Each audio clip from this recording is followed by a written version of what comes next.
Assalamualaikum warahmatullahi wabarakatuh. Perkenalkan, saya Dima Turjana dengan NIM A321239091. Saya dari kelas C, program studi Pendidikan Pancasila dan Kewarganegaraan.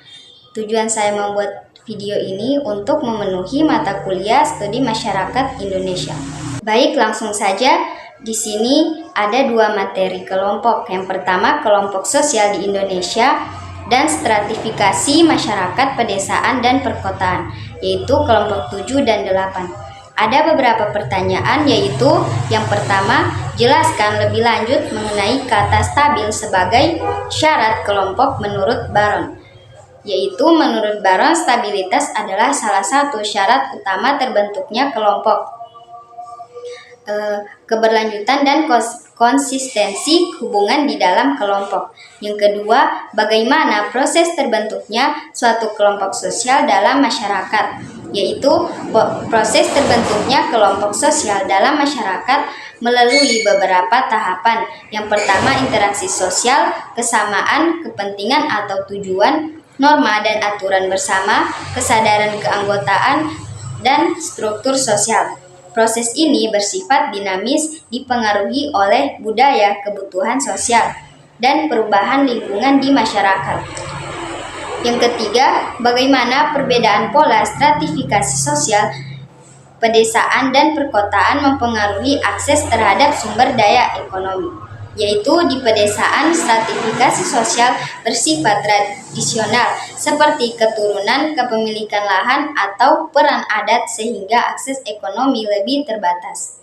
Di perkotaan, stratifikasi sosial lebih dinamis dan fleksibel, sering ditentukan oleh pendidikan, pekerjaan, dan penghasilan, sehingga akses ekonomi lebih beragam. Yang keempat, apa saja faktor yang mempengaruhi mobilitas sosial dalam masyarakat perkotaan dibandingkan dengan pedesaan? Yaitu salah satu faktornya adalah jaringan sosial. Di perkotaan, jaringan sosial lebih luas dan beragam, membuka peluang baru untuk mobilitas sosial. Di pedesaan, jaringan sosial cenderung tertutup dan berbasis kekerabatan.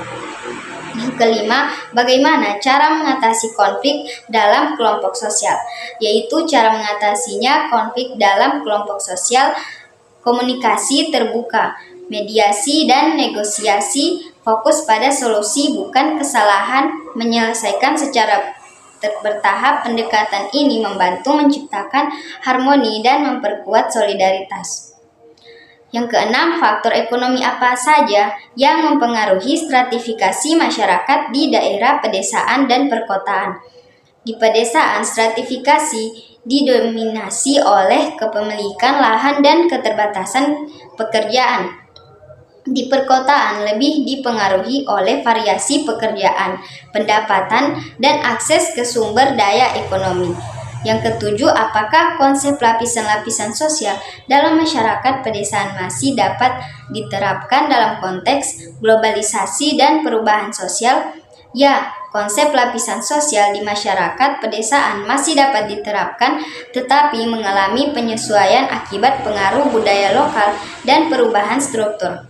Yang terakhir, apa dampak modernisasi dan globalisasi terhadap eksistensi kelompok sosial tradisional di Indonesia? Yaitu dampak positif, peluang pendidikan dan informasi akses ke pendidikan modern, pengetahuan global, dampak negatifnya kesenjangan sosial, kelompok tradisional sulit beradaptasi, tertinggal secara ekonomi dan sosial. Kelompok sosial didefinisikan sebagai kumpulan orang yang memiliki kesadaran bersama akan keanggotaan dan saling berinteraksi. Baik, selanjutnya ada tambahan materi, yaitu jenis kelompok sosial. Menurut Robert Bierstedt, kelompok status, kelompok kepentingan, kelompok sosial, kelompok asosiasi. Jenis kelompok sosial teratur menurut Emile Durkheim. Emile Durkheim adalah seorang sosiolog terkenal dari Prancis. Ia membagi kelompok sosial menjadi dua jenis berdasarkan solidaritas pembentuknya, yaitu satu, kelompok sosial mekanik, terbentuk dari persamaan nilai, norma, dan kepercayaan yang kuat di antara anggotanya. Kelompok ini cenderung memiliki kesamaan dalam keyakinan dan cara berpikir. Yang kedua, kelompok sosial organik memiliki peran dan fungsi yang berbeda-beda, tetapi saling melengkapi untuk mencapai keseimbangan sosial. Jenis kelompok sosial teratur menurut Charles Hickley. Hickley membagi kelompok sosial ke dalam dua jenis, yaitu kelompok primer dan kelompok sekunder. Yang pertama, kelompok primer, interaksi langsung dan intim. Contohnya keluarga inti, kelompok teman akrab, atau kelompok kecil yang terbentuk di tempat kerja atau sekolah. Yang kedua, kelompok sekunder, interaksi lebih formal dan resmi.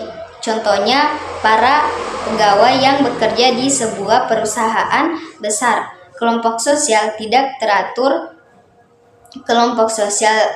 teratur adalah kelompok sosial yang tidak memiliki struktur formal atau aturan yang ketat dan tujuan eksplisit. 3 jenis kelompok sosial tidak teratur. Yang pertama, kerumunan, kumpulan orang yang berkumpul secara fisik di tempat yang sama tanpa adanya tujuan atau organisasi yang jelas. Yang kedua, massa, keseluruhan dari kerumunan sosial bersifat anonim dan heterogen. Publik adalah sekumpulan orang yang saling berkumpul tapi tidak membentuk satu kesatuan. Ciri-ciri publik yaitu interaksi tidak langsung melalui media massa dan adanya kecenderungan untuk berpikir rasional. Stratifikasi sosial masyarakat, pedesaan dan perkotaan, pelapisan sosial. Stratifikasi sosial adalah perbedaan masyarakat dalam kelas-kelas yang bertingkat atau hierarkis. Bentuk pelapisan sosial, yang pertama secara ekonomi, yang kedua secara politik. Faktor lapisan sosial sengaja dibentuk. Sistem pembagian tugas, kekuasaan, dan wewenang secara resmi dalam organisasi formal secara sendirinya, dan jenis kelamin, usia, pendidikan atau kepandaian, keluarga, keturunan, dan kepercayaan. Sifat pelapisan sosial. Sistem pelapisan tertutup diperoleh tanpa usaha. Sistem pelapisan terbuka diperoleh dengan usaha. Masyarakat, pedesaan, dan perkotaan. Masyarakat pedesaan adalah sekelompok orang dengan sifat homogen dan bermata pencarian agraris. Ciri-cirinya yaitu 1. Perbandingan antara lahan dan manusia besar. Lapangan kerja dominan agraris. 3. Hubungan antar warga sangat akrab. 4. Norma agama kuat. 5. Memegang teguh tradisi masyarakat perkotaan, yaitu adalah sekelompok orang dengan sifat heterogen dan bermata pencarian non-agraris. Ciri-ciri adanya heterogenitas, hubungan antara penduduk kurang akrab, lapangan kerja dominan industri yang non-agraris. Norma agama tidak begitu kuat, pandangan hidup rasional. Baik, itu saja hasil resume yang dapat saya jelaskan. Mohon maaf jika ada salah kata. Saya akhiri, wabillahi taufiq wal hidayah. Wassalamualaikum warahmatullahi wabarakatuh.